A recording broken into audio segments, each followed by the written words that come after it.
This church and the cemetery, the vicarage and the church school nearby, was built at the expense of Thomas Assheton Smith, owner of the Vaynell estate, and also owner of the Llandinorwig quarry, the world's second largest slate quarry at the time. The foundation stone was laid on April 19, 1856, and it was built to accommodate up to 600 people, but this number was often exceeded. The building work was entirely carried out by Welsh workmen.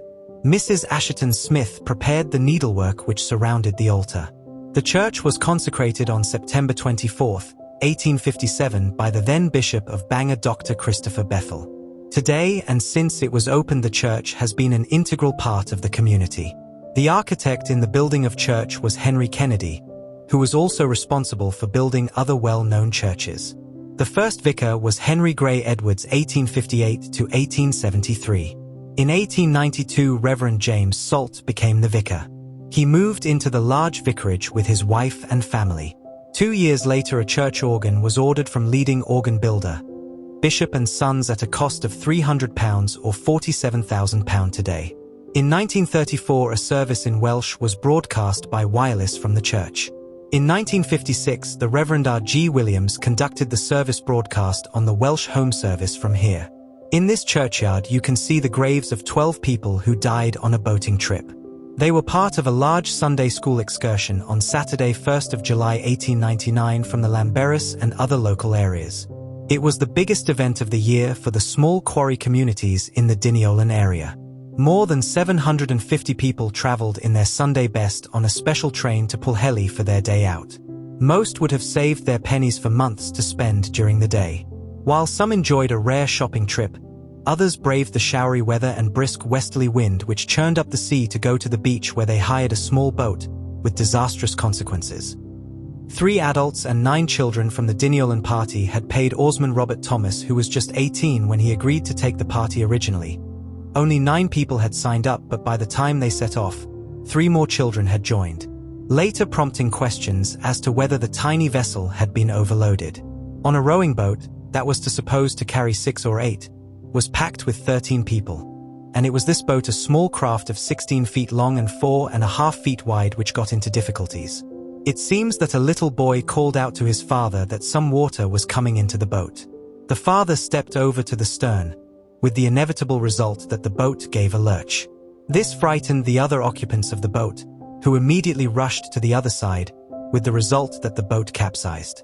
About 1 mile offshore, all occupants except Robert Thomas drowned.